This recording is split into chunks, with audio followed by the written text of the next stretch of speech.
I still love competing and I like still want to go to tournaments and stuff. It's just when confronted with the time decision, it's easier to pick content. Yeah, that's true. You've even adapted like a little monocle for your brand too, like Mainless King, I think, right? That's what you are on Tekken. Yeah. My Tekken username. It's very fitting. It worked out pretty well too because I started a series where I instead of like making character guides and because I don't like making character guides because characters change like with patches and I don't think there's any way I can become an expert on the character and kind of teach it holistically with like the progression of the player in mind. So I am very averse to making character guides, even for the characters I main. Like the only character I felt comfortable making a guide for was probably Noctis, and he's not in the game anymore. So for that reason, I started a series. I call it Phi Plays, and I literally just boot up the character in ranked with like some notes on like basic combos, punishes, and like situations, and I just let people see me mess around and play. And I think with that context, it turned like ranked gameplay videos into a bit more value, like where it's like ranked gameplay videos, but I'm trying to narrate everything I'm doing Hmm. and give people a resource if they want to learn a character. And it's been going pretty well. It's just hard because there's 32, what? No, wait, 35 characters now. So Yeah, there's a lot and counting, right? As the yeah, seasons go on. exactly. But I think that's pretty cool. Like that's something I usually like to advocate for too, right? Is just taking something that everyone does and then adding your own twist onto it. You're a very analytical person and you've gotten pretty good at voicing your thoughts too while you're playing, right? All those years of Right. streaming. You get to teach people through your experiences without necessarily trying to position yourself as like that character expert. Yeah, exactly. And my thought is that seeing the mistakes might be like validating, and then seeing how I overcome those mistakes might help people figure out where they're stuck. It's a uniquely, I think, vulnerable thing to do as like someone with like a teaching authority. But I already have like such a reputation for like choking in tournament and like making mistakes. It doesn't feel like too vulnerable or anything like that. It's kind of funny. I mean, it's pretty on brand, right? Yeah, exactly. There's always a concept that my mentor taught me. If you really want to get good at something, you also got to know how to teach it too. Does that help you also learn the character faster than you normally would? Or does it add any additional insight than doing it by yourself?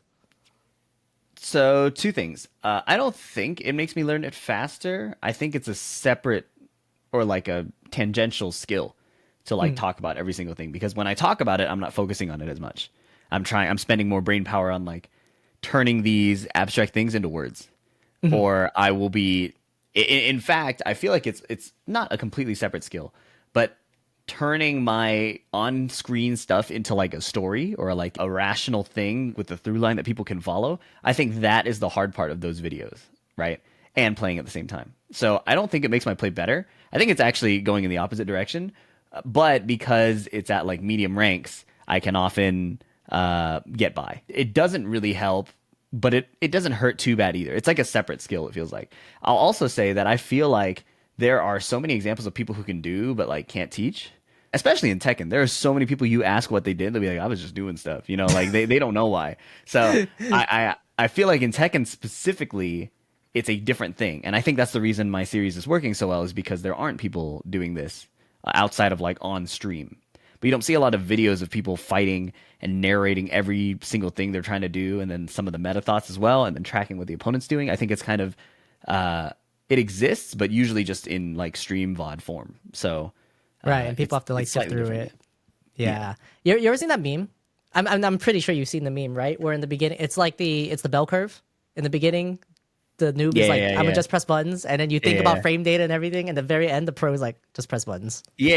And I think Bruce Lee said something like that. I don't know if it was him, but he at least quoted it. He said, "When I was a beginner, a punch was just a punch, and then when I was a student, like a punch is way more than a punch, and then when I became the master, a punch is just a punch."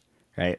Yeah. So I think it's the same concept. Like I am engaging with that a punch is way more than a punch. Like I'm doing way more than just hitting buttons. But in my own play as a like competitor, I am moving more towards that just like I'm just hitting buttons. It's a tactical like step back because I think it's educational. But yeah, as a player for myself, I don't think it's like it's not how I would spend my time if I were not a content creator. Very true. Okay, Yeah. I see what you mean. Yeah, Has yeah. has your competitive experience helped you with creating content? I see a lot of parallels, especially whenever I'm personally coaching content creators that are in the FGC. I can make these metaphors that like it makes sense to them. Learning a platform is like learning a character, and then you can lab how to make a Oh good yeah. YouTube video all day, but if you don't actually go into playing the game, which is actually making the video, like you're not actually gonna know how to do it. I'm not sure. I think that I've always seen competition as like getting my name out there, right? Like if I do well in a tournament, people will know who I am and then I can make more content and like have more natural attention that way. There are so many flaws to that perspective, but I think that that was how I went about it when I was playing League. That's how I went about it when I was playing Smash. It was like I want to be a competitor so that I can become a streamer, right? It was very foreign to me the idea that people would be interested in watching me for me until like 2022, maybe 2021, right? For me, they were so closely linked. It was like good competition equals attention equals streaming. But then we saw tons of examples where that wasn't necessarily the case. Like Arslan Ash's YouTube has tons of subscribers because his name is out there, but the engagement is pretty low just because he uploads like straight matches, right? And then like Brawl Pro, not a tournament player, but huge engagement just from him playing the game and being entertaining. My perspective has shifted a lot the longer I've been doing this. In terms of how being a competitor has helped, yes and no. I think that there are things like not blaming the game that I think is big, right? For example, if a video is not doing well, it's not the algorithm's fault. It's not my audience's fault, right? It's a game that you have to understand like the mechanics, the rules, and then how you interact with it to succeed. So obviously, luck is still always a factor, but I think that looking at it as a game in that sense, like I learned early on in League of Legends that like you're not supposed to blame your teammates, you're supposed to just be better, and so that mindset has probably worked really well for me. It can be negative at like times, but I think that it ultimately pushes me in the direction of doing better in content and in everything. So yeah, that Yeah. perspective has probably helped the most. I asked you beforehand if there was something that you wanted to talk about. You wanted to reframe, you have to want it as fun and borderline obsessive. And I feel Yeah. like that's true for both being a competitive player and also a YouTuber. Or I guess like anything in life that you want to be good at. Yeah, I think that there's that manga panel. I think it's Baki where he's like, someone who works hard will never beat someone who like is having fun, right? And I think it's just very hard to capture the amount of effort and like the amount of reps and the amount of like improvement you have to make by being obsessive about it. And people usually frame that as you have to want it, but I think especially in the age of now with like the internet and like a lot of targeted algorithmic stuff that kind of like influences what we want. I don't know if it's a book or like a philosopher or even a scientist, but I heard like somebody mentioned the idea that our wants are like mimetic, like we inherit our wants by influence of other people and ideas. It's finding our actual authentic wants and desires is actually kind of difficult. I get the sense that like when people say you have to want it, most people will go into streaming or like competitive games thinking they want a certain thing, like a high rank or like doing well, but they want the result more than they want like the process and like the entire thing. So when people say you have to want it, that doesn't really convey the depth and the difficulty and the idea of like enjoying the struggle, you know? And I think that that's why I wanted to reframe that idea as like it has to be fun and like borderline obsessive because it's a huge stamina tax. There's so much work. You lose a lot of sleep. Things sometimes make sense, things sometimes don't, and you have to like stay so flexible that it's kind of the way that like most people don't just make a startup. It's like you like the effort required to start up a company is so high you have to really believe in your product or yourself, right? I see content creation as really similar. Have you ever struggled to find the fun at times? Because I know that there's a pretty high demand from people, the viewers, right? The community. But I also know like you have pretty high demands for yourself.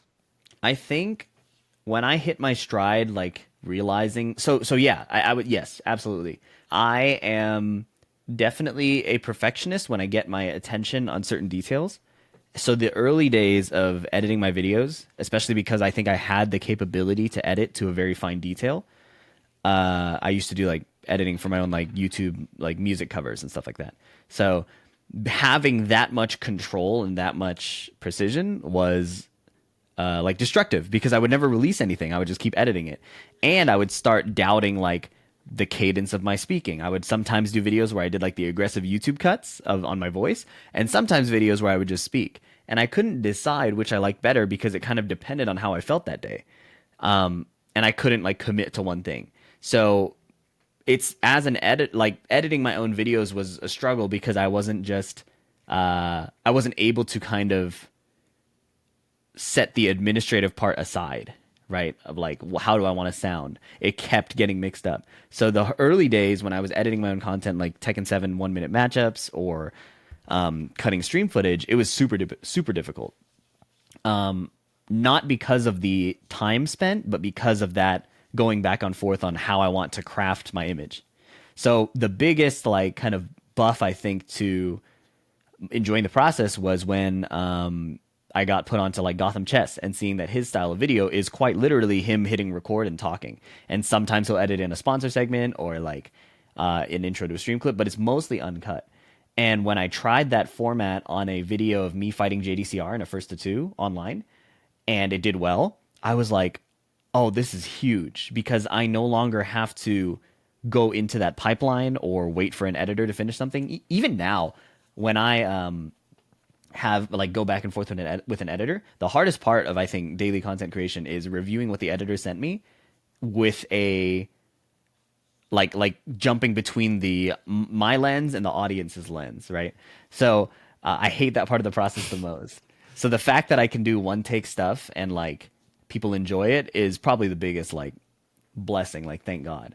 Most of my videos I don't even watch like after the fact because I'll get really picky about how I said a certain thing, how my cadence was, if my voice didn't inflect the right way, right? So like I very much didn't enjoy the nitpicking of myself process and the fact that I can get away with doing uncut content and people like it. I feel super lucky about that. The one thing that I also didn't really enjoy, but I'm glad I did, was my beginner guide. So like when Tekken 8 had like early beta footage or and we were waiting on the release, I was putting together tons of clips and information and stuff like that, and that edit took I think like 2 weeks of like straight editing. And I remember redoing multiple parts, like explaining how frame data worked to a beginner. I redid that explanation like 3 times and re-recorded tons of stuff. And I was way past my initial deadline of wanting to release it really early, but I also didn't want to put out something that wasn't like perfect, right? So that was one case where I'm really satisfied with what came out, but it's a grueling process and it's horrible. So I'm sure most people can relate to not liking to edit their videos, and I think there are different tolerance levels for perfectionism. There are points in my life where I was really comfortable editing my own stuff and I was really in the flow, but historically, yeah, that's the hardest part because any dip in my mental would result in a dip in the editing workflow. Yeah, I noticed that there is an internal struggle a lot with creators, right? Yeah, There's the business side of like you have to get things done, you gotta just put it out there, yeah, and you let the audience, the market decide whether the right. product is good or not, right? And then there's the artist side of you where you're looking at it and you're like, I don't like the way this looks. I don't like the way this is cut. When this is all just subjective, personal preference that may not even impact the video at all because it is your Yeah, baby, right? And in yeah, trying to yeah. figure out the balance between doing that, it's so tough that I think you've done something that is really hard for a lot of creators getting past, I guess, like maybe if we want to use the Tekken analogy, right? Getting past maybe like red ranks into what is it, blue necks or is it purple? Purple, yeah, yeah. Purple. Is that they have to like let go. They have to, and I think that's what you were able to do. You don't look at your video anymore, and you just have editors to help you out now, and you're like, okay, you know what, this is good enough. I can just do it straight cut, uncut, and upload it, and I'll be okay with it because that's what works. Yeah, I think it also depends on the type of video. There are some videos of mine that I think are funny and I'll go back to, but the like general daily like the standard form of content, yeah, I don't revisit most of them actually. And the really old ones I don't revisit either. Like the coaching session I did with Patty, I watched it back with her because she really wanted to watch it, and she was loving it. But I was like, I don't like that edit. I don't like this. I don't like this. So I was like, I can't watch this. It was like funny because our experiences were so different. But it's like you said, there's the artist and then there's the like business side of it. I think both have to coexist. I think it's actually a good thing. Like in the music industry, the like main like form of distribution or how the publishers move often affects the artists, and you can see it in like how when TikTok music blew up, you can see it in how artists put out really short music that's really really repeatable. So the medium often affects the art, and in the same way with YouTube and content creation, I think having this daily requirement influences how I create, influences how probably tons of people create. And I think it's kind of a good thing. I think it's like that interplay is like, I think some people probably wish they could remove like the deadlines or remove the need to upload. But I think the result that comes from that is interesting to me. Like, even if we don't often see or like the result, I always have liked that interplay between business and the art that comes out of it. Yeah. Are there some things that you wouldn't compromise on that you just won't?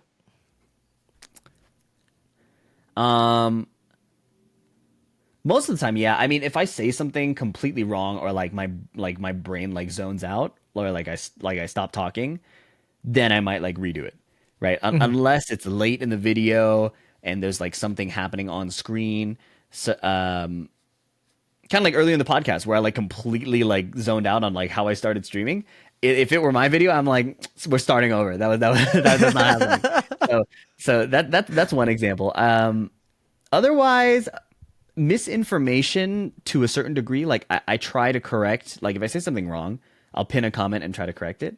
But if it's like multiple egregious errors or an edit we had an edit where like my audio track got doubled, so I had to re-release the video. That's like my worst. Like that was like I didn't want to have to re-release it, but the audio experience was so bad that I was like, we have to do this. I had another video also where it was if you were in the stream, it made sense and it was funny, but coming from a YouTube perspective, people thought I was being mean.